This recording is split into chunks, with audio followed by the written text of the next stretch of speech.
सबसे बड़ी यूएसपी इस गाड़ी को लेने के लिए बन जाती है इसका इंजन।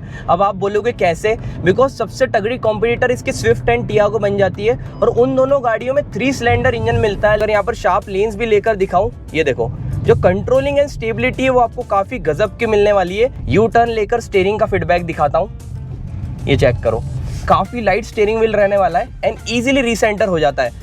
100-120 एकदम प्लांटेड चल रही है, मतलब आपको अलग ही लेवल का कॉन्फिडेंस फील कराने वाली है। स्विफ्ट को अगर मैं पुल करता हूँ ना भाई, केबिन में बहुत ज्यादा नॉइस आता है। अब ये देखो कहाँ तक रैव हो रही है, 6,500 आरपीएम तक इसका इंजन रेड लाइन हो रहा है और अंदर केबिन में ऐसा कोई गंदा नोट बिल्कुल भी फील नहीं होता।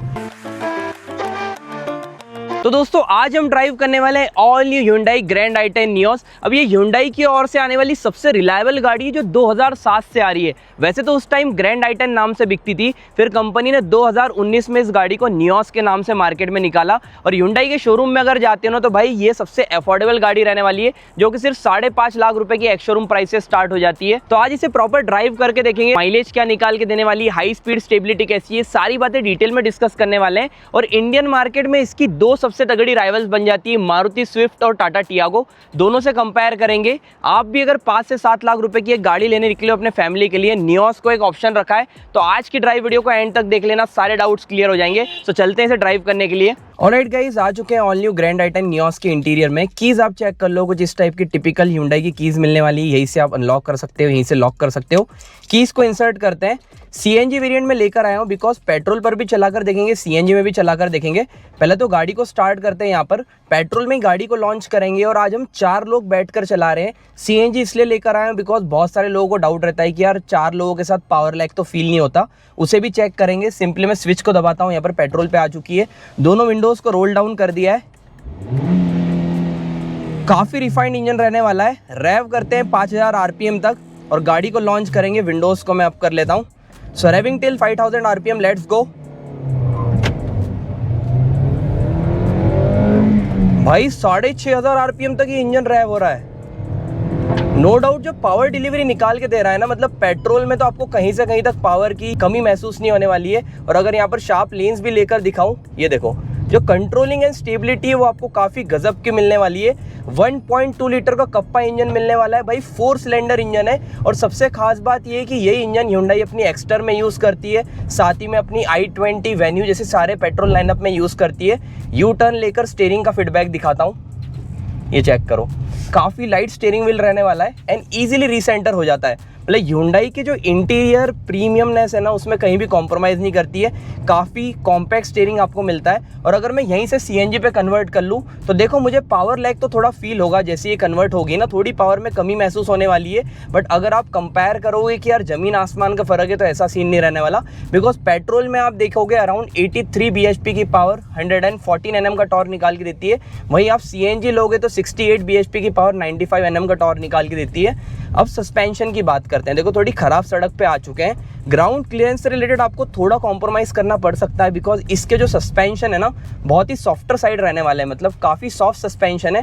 कंफर्ट बढ़िया देने वाले हैं। बट 4 लोग कहीं ऐसे एरिया पे जा रहे हो जहाँ पर बड़े गड्ढे हैं, तो वहाँ पर इस गाड़ी का टच होने जैसा इशू आ सकता है। बाकी सीएनजी में भी अगर मैं 3rd गियर डालता हूँ ना, देखो नॉकिंग से रिलेटेड कोई दिक्कत नहीं आ रही है। सीएनजी पे गाड़ी चल रही है, 4 लोग बैठे हुए हैं और इतनी कम स्पीड में मैं 3rd गियर पे चला रहा हूँ, तो ये एक बहुत बढ़िया चीज़ है। मतलब देखो ऐसे खराब रोड्स में भी अंदर कोई नॉइस आ नहीं रहा है। मैं आपको हाई स्पीड पे भी ले जाकर दिखाऊंगा बिकॉज Hyundai के जो इंजन्स है ना वो अपने NVH लेवल्स के लिए माने जाते हैं। नॉइस, वाइब्रेशन, हार्शनेस कुछ भी केबिन में नहीं आने वाली है। मेन हाईवे पे आ चुके हैं। थोड़ा सा गाड़ी को हाई स्पीड पे ले जाके दिखाता हूँ। और सबसे बड़ी यूएसपी इस गाड़ी को लेने के लिए बन जाती है इसका इंजन।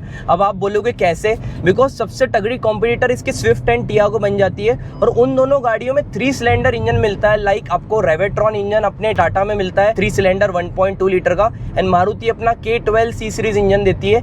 उन दोनों के कंपेरेटिवली ये इंजन बहुत ही ज्यादा रिफाइंड एंड रिलायबल रहने वाला है। हालांकि तीनों ही इंजन रिलायबल है, बट ये आपको केबिन में कोई भी नॉइस फील नहीं होने देने वाला। स्विफ्ट से भी कंपेयर करोगे 100-120 भाई अंदर फील ही नहीं हो रही है। 4th गियर पे इनफैक्ट मैं चला रहा हूँ। तो भाई Hyundai की जो NVH लेवल्स है ना बहुत ही गजब की रहने वाली है और काफ़ी प्लांटेड मुझे फील हो रही है। औरा पर बोलोगे तो इस पर भी ड्राइव वीडियो लेकर आऊँगा।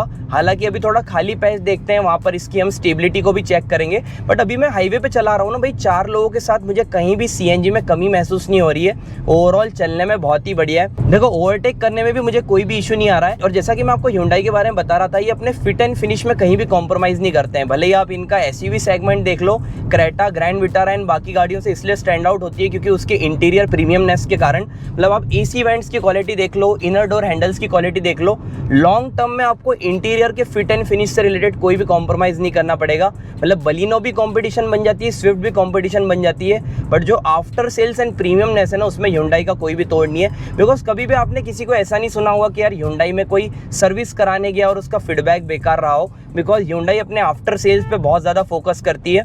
अब यहाँ पर सेकेंड गियर पर हम लो एंड टॉर्क प्रॉपर भी चेक करेंगे, जैसे कि मैंने यहाँ पर आइडल पोजीशन पे गाड़ी को रोक ही लिया है। एंड ये देखो, मतलब मैं थ्रॉटल नहीं दे रहा हूँ ना, राइट फुट मेरा पीछे तो भी गाड़ी क्रॉल कर रही है। मतलब इससे बढ़िया टॉर्क क्या ही चाहिए यार। ये देखो थर्ड गियर पे भी गाड़ी चल रही है। मतलब जो लो एंड टॉर्क है ना, बहुत ही गजब का रहने वाला है। थोड़ा सा खाली पैच यहाँ से मिलते ही हम इसे हाई स्पीड पे ले चलेंगे। स्टीयरिंग बहुत ही कॉम्पैक्ट रहने वाला है। और आप अगर इस कार को लेकर ड्राइविंग सीखना भी चाह रहे हो तो कहीं भी ब्लाइंड स्पॉट नहीं फील हो रहा, बिकॉज आप फ्रंट का ग्लास देखो काफ़ी बड़ा है, साइड पैनल्स भी काफ़ी बड़े मिलते हैं, तो कहीं भी आपको विजिबिलिटी से रिलेटेड कॉम्प्रोमाइज़ नहीं करना पड़ेगा। और 80-100 इस गाड़ी में बिल्कुल भी फील नहीं होने वाली। लाइक हमने 100 की स्पीड गेन कर ली है। अगर मैं इसे शार्प लेन्स चेंज करता हूँ ना, लाइक ये चेक करो, देखो थोड़ा बॉडी रोल फील होगा, बट फिर भी आप ऐसे शार्प लेन्स ले रहे हो 100-120 पे, गाड़ी आउट ऑफ लेन नहीं जाने वाली। 100-120 एकदम प्लांटेड चल रही है। मतलब आपको अलग ही लेवल का कॉन्फिडेंस फील कराने वाली है। हालांकि अब वर्डी के लिए भी वेट करना, जिसमें मैं आपको बाकी गाड़ियों से भी कंपेयर करके दिखाऊंगा। अब एक इंपॉर्टेंट चीज़ आ जाती है गाड़ी लेने के पहले, वो बन जाता है माइलेज। अब Hyundai के जो पेट्रोल इंजन से वो ऑब्वियस सी बात है कंपटीटर्स के कंपैरिजन में थोड़ा कम माइलेज निकाल के देते हैं। अब अगर आप इस गाड़ी को पेट्रोल में ले रहे हो तो आप ये एक्सपेक्ट कर लो हाईवे पे 17 से 18 का माइलेज निकाल के देगी, और सिटी में 15-16 के आसपास माइलेज निकाल के देने वाली है। वहीं अगर आप स्विफ्ट की बात करोगे, 25 का माइलेज पेट्रोल में निकाल के देती है, बिकॉज वो इंजन फोकस्ड माइलेज को लेकर बनाया गया है। अब टाटा टियागो में भी आपको नियोस के आसपास ही माइलेज मिलने वाला है। बट जहां तक कि सीएनजी ऑप्शन की बात आती है, पेट्रोल तो ये 5.5 लाख रुपए से स्टार्ट हो जाती है। सीएनजी अगर आप लेने जाओगे 7,22,000 रुपए में आपको इसका मैग्ना वेरिएंट मिल जाता है सीएनजी, और वो आपको अराउंड 26 से 27 किलोमीटर पर केजी का माइलेज निकाल के देने वाला है। अब स्विफ्ट तो हालांकि 35 के आसपास निकाल के देती है, बट फिर भी आपको ये सीएनजी में बढ़िया माइलेज निकाल के देने वाली है। मतलब मुझे पुल करने में बहुत ज़्यादा मज़ा आ रहा है इस इंजन को, बिकॉज स्विफ्ट को अगर मैं पुल करता हूँ ना भाई, केबिन में बहुत ज़्यादा नॉइस आता है। अब ये देखो कहाँ तक रैव हो रही है, 6-6,500 आरपीएम तक इसका इंजन रेड लाइन हो रहा है। और अंदर केबिन में ऐसा कोई गंदा नोट बिल्कुल भी फील नहीं होता, बिकॉज इनका जो कप्पा इंजन है बहुत ही ज़्यादा रिलायबल इंजन है। और जैसा कि मैं बताया, Hyundai अपने सारे ही लाइनअप में यही इंजन दे रहा है। एक्स्ट्रा देख लो, वेन्यू देख लो, कम जगह में आपको गाड़ी का जजमेंट से रिलेटेड कोई कॉम्प्रोमाइज़ करना नहीं पड़ेगा। 5th गियर पे डालोगे, 70-80 पे क्रूज करोगे तो इंजन 20 का भी माइलेज निकाल के दे सकता है। बट मैंने आपको एक एक्यूरेट फिगर बताया जो कि बहुत सारे ओनर्स को दे रही है 17 से 18 का माइलेज। हम मेनली देखो स्पेक्स तो हमने बहुत सारे शेयर कर दिए, मैंने आपको गाड़ी के बारे में भी बेसिक इन्फॉर्मेशन शेयर कर दी। थोड़े टेक्निकल स्पेक्स की बात करें तो 260 लीटर की बूट स्पेस मिल जाती है, साथ ही में आपको 165 mm का ग्राउंड क्लियरेंस मिल जाता है। फ्रंट में आपको मैकफर्सन स्टड सस्पेंशन मिलते हैं, रियर में ट्विस्ट बीम सस्पेंशन सेटअप मिलने वाला है। तो ये तो बेसिक बातें हो गई। मेनली वर्डिक्ट की बात करते हैं भाई, मेरा 7 से 8 लाख रुपए का बजट है, गाड़ी कौन सी लेना चाहिए। बिकॉज मेरे चैनल पे आपको सारी गाड़ियों के ड्राइव रिव्यूज देखने को मिल जाएंगे। तो देखो मैं एक ही चीज़ बोलना चाहूँगा, पहली प्रायोरिटी आपकी माइलेज है। आपको किसी और चीज़ से मतलब नहीं है भाई, मुझे तो चाहिए माइलेज देने वाली गाड़ी। तो आग बंद करके मारुति के शोरूम चले जाओ, स्विफ्ट या वैगन को ले लो, बिकॉज वो आपको माइलेज बहुत बढ़िया निकाल के देने वाली है। अब कुछ कस्टमर्स आते हैं भाई हमें माइलेज से भी मतलब नहीं, हमें तो हमारी फैमिली सेफ चाहिए, हमको चाहिए बिल्ड क्वालिटी। तो फिर आप टियागो की ओर चले जाओ, बिकॉज उस गाड़ी में बिल्ड क्वालिटी के अलावा कुछ भी नहीं मिलने वाला। ना ही आपको आफ्टर सेल्स बढ़िया मिलेगी, ना ही आपको इंजन रिफाइनमेंट मिलने वाली है, और ना ही आपको कुछ खास माइलेज मिलने वाला है। अब कुछ बायर्स ऐसे आते हैं भाई जिन्हें प्रीमियमनेस भी चाहिए, साथ ही में आफ्टर सेल्स भी बढ़िया चाहिए। माइलेज में थोड़ा बहुत कॉम्प्रोमाइज़ कर सकते हैं, मतलब उनको माइलेज बढ़िया चाहिए, बट ऐसा भी नहीं कि यार सेगमेंट में सबसे बढ़िया माइलेज निकाल के दे। तो फिर फॉर श्योर आप इस गाड़ी की ओर जा सकते हो, बिकॉज जैसा कि मैंने वीडियो की स्टार्टिंग में बताया 2007 से ये गाड़ी आ रही है, और ग्रैंड i10 Hyundai का एक बहुत ट्रस्टेड एंड रिलायबल प्रोडक्ट है जो काफ़ी लंबे समय से आ रहा है। तो इस गाड़ी को लेकर आप कोई रिग्रेट नहीं करोगे, एंड स्विफ्ट के कंपैरिजन में ज़्यादा रिफाइंड रहने वाली है, एंड चलाने में फॉर श्योर आपको मज़ा आने वाला है। बाकी आज के ड्राइव वीडियो को क्विक ही रखेंगे, ज़्यादा लंबा मैं खींचूंगा नहीं। आई होप आपको वीडियो में मज़ा आया होगा। यहाँ तक देखिए अच्छी लगी हो तो यार लाइक करना, चैनल को सब्सक्राइब कर लेना। सो मिलते हैं इसी इंटरेस्टिंग कंटेंट के साथ।